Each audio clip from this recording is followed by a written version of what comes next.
So we all know the news that Dricus Du Plessis is apparently injured and has to pull out of the UFC 317 card against Hamzat Chimaev. Him pulling out this early, it's over 2 months away, might mean that was a pretty big injury, or it gives him enough time to recover to fight soon after, instead of continuously training up until the fight. Might as well tell the UFC, can't fight on that card, but I could probably fight a pay-per-view or two later if I pull out now to recover. Who knows? But him pulling out was the best thing for Ilia Topuria and Jon Jones, and potentially even Arman Tsarukyan. Ilia and Arman have now been given keys from this pullout. Jon Jones already had the keys, he just never used them, because they need to save the card. Hamzat is talking about how he wants to stay on there and fight somebody else, preferably for the interim title. Caio Borralho, who's number 6 in the rankings, is saying he'll fight his former teammate. He's friendly with Hamzat, they've trained together, and according to Borralho, Hamzat accepts he will fight Caio Borralho on the card. But the UFC's done main events for interim title fights before, and they're not like the biggest cards, right? Especially for International Fight Week, a card that is usually big for the UFC. And if you look at the next few pay-per-views coming up, the Belal Muhammad and Jack Della Maddalena card isn't that strong, and the Merab and O'Malley card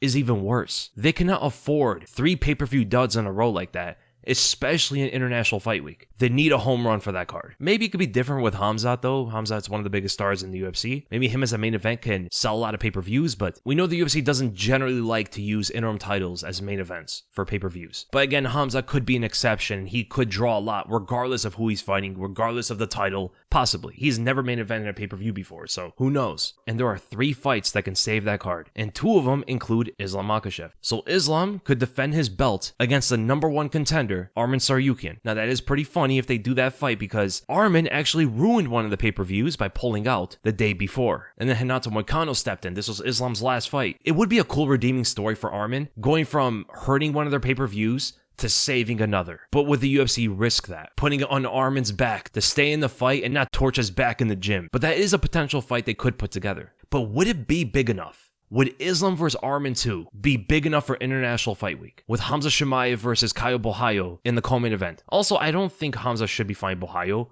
I think he should be fighting Imavov, unless Imavov couldn't take the fight or something, because he's clearly ahead in the rankings to Borralho. I mean, he just knocked out Adesanya. Borralho's best win is Jared Cannonier. Borralho's a very good fighter, but there's rankings for a reason. And that would be actually a very good number 1 contender fight until Dricus comes back for the interim title, whatever it is. That'd be great. Hamzat versus Imavov, that's the fight they should do as the co-main. But what's even better than Islam versus Arman as a main event is Islam versus Ilia Topuria, because he's the one that's been wanting to fight Islam, and now they need a big main event. And Islam versus Ilia is a guaranteed big main event. That card will sell so much. With Islam, Ilia, and Hamzat on the same card, and the UFC negotiating with broadcasters to have their fights on them, they're going to want a big fight like that can sell them the UFC a lot better than if they don't have any fights, you know? They can promise, like, if they're talking to Netflix or if they're talking to whatever it is, Fox or ESPN, the UFC can tell them, we got a big card on June 29. Islam Makhachev versus Ilia Topuria.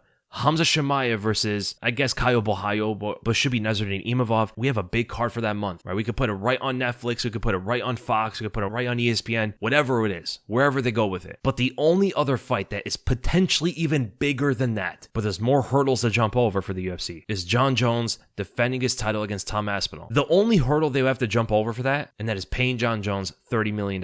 I think if they give him $30 million, he will fight on that card, despite what he said about training for 6 months for Tom Aspinall. I think some of that was also for negotiations. Jones is smart. He most likely knows that the UFC is negotiating with broadcasters, so he's asking for $30 million, and the UFC needs that fight. And what a better time to have it than for International Fight Week. Jon Jones' retirement fight against his biggest challenge potentially in his entire career, the interim champion Tom Aspinall, with Hamzat Chimaev in the co-main event, easily 1 million pay-per-view buys. Easily. I don't know if Islam and Ilia could draw 1 million buys, maybe like 800,000 or something, but I'm pretty sure Jones versus Aspinall with Hamzat as the co-main is 1 million pay-per-view buy card, 100%. There is another potential fight. I don't think this fight would happen. Let's say if Jack Della Maddalena defeats Belal Muhammad. Islam fights Jack Della 2 months later for the welterweight title. I think Islam would be ready to do that, but I don't know if Jack would. I mean, he just had a fight 2 months before, you know, his first title fight ever, and after the injury too, you know, so it'd be tough for him to make that quick of a turnaround, but he'd be an absolute legend if he does. But those are the potential fights they can have on UFC 317. I think they probably do Islam versus Ilia. I think that's the easiest one they could put together. They just have to entice Islam, right? They have to give maybe Islam more money to take the fight, or promise him that if he beats Ilia, he can go and fight for the welterweight title regardless, no matter what. Something like that, you know? That's the fight I think they would do. So let's say they do Islam versus Ilia as the main event. Islam versus Ilia is obviously the best fight, in my opinion, that the UFC could put together? Can Ilia get in close and land that bomb on Islam and knock him out? Can he defend the takedowns? How much stronger is going to be at lightweight? Or can Islam keep Ilia at distance, landing the jab, the front kicks, the high kicks, and counterpunch effectively while staying away from the fence? And can he out-wrestle Ilia Topuria?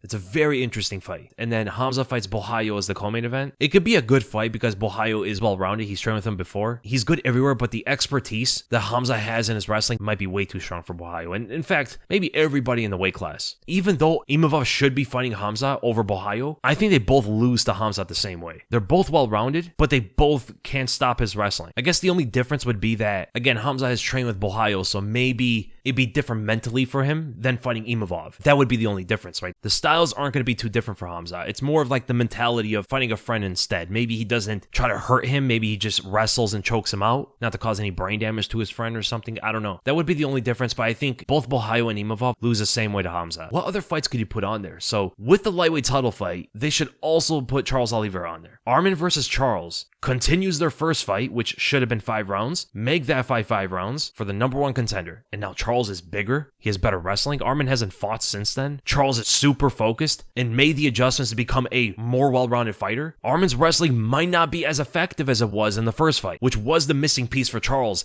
in their first fight. Now that he has gotten stylistically better for that fight against Arman, he might actually win that fight. But Arman's been training. So he's going from one training camp to another. And who knows after all of that training, how much better Arman has gotten, right? What if Arman shoots a takedown at the beginning of the fight and Charles sprawls on it and separates, defending it easily, and starts laying jabs and front kicks to the body, low kicks, frustrating Arman with long strikes, which gets Arman to explode his way in and then gets countered or something. Like that fight could be so incredibly explosive with the way that Arman approaches it. Because if his takedowns are defended, he's going to explode for overhands and big shots like that. And what Charles showed in the Chandler fight is he's even more patient. And I think it's a better Charles Oliveira than the aggressive Charles going for the knockout at every second. And then they should do Ciryl Gane versus Jailton Almeida for also another #1 contender fight. The winner fights the winner of Jones versus Aspinall. Imagine that fight, dude. Striker versus grappler. Although Almeida's getting better with his striking and Ciryl Gane's also getting better with his grappling. But I think the styles are so polar opposite from each other. Ciryl Gane's going to be bouncing around, trying to land long punches and kicks. Almeida's going to try to throw a front kick, shoot on a low single, push Ciryl against the fence, try to chain wrestle there. Then we'll know how much better Ciryl Gane's grappling has gotten. Maybe he could defend the takedown and then bring it back into the striking and start landing more shots from distance. But the persistent takedown after takedown from Almeida might be too much for Gane. Who knows? Or Gane can maybe keep the fight at distance for 3 rounds and beat him that way. That's such an interesting technical fight for heavyweights. And obviously the next fight they should do, right? That fight should happen regardless of the card they put it on. And the other title fight is Alexander Pantoja versus Kai Kara-France as well. And that would be such a banger of a main card, dude. 10 out of 10 main card right there. Or I'll say actually 9.5 out of 10 because it should be Hamza versus Imavov. But if Ilia beats Islam, then he fights the winner of Charles and Arman on the same card, which lines up perfectly. And then I think the winner of Justin Gaethje versus Dan Hooker should fight maybe Paddy Pimblett. And that's the next #1 contender or something like that, you know? Islam wins, then he's going to jump up to welterweight. And I don't know how often he wants to fight. Maybe they don't need to do an interim title. Maybe he can fight frequently enough where he wins that belt and then defends both titles. But that could be the card, man. Like Ilia Topuria, Jon Jones, Islam, and Tom Aspinall. All those guys could save that card. Unless the UFC wants to see how big of a star Hamzat is by keeping him as the main event for an interim title fight. I think Hamzat can draw well on his own, but man, that card needs to be a home run for them. They need to make it as big as possible, not only because of the new broadcasters, whoever it's going to be, but also you can't have 3 pay-per-views that aren't stacked. Like if Merab vs. O'Malley was a stacked card, they can make this card lighter. You know, they don't have to go crazy with it then. But Merab vs. O'Malley is such a weak card, they can't do the same thing with this one. So I don't know the fight that they're going to do next. What do you guys think? Do you think they do the heavyweight title fight or the lightweight title fight? And who would you rather see, Arman or Ilia, to save that card? And I'll see you guys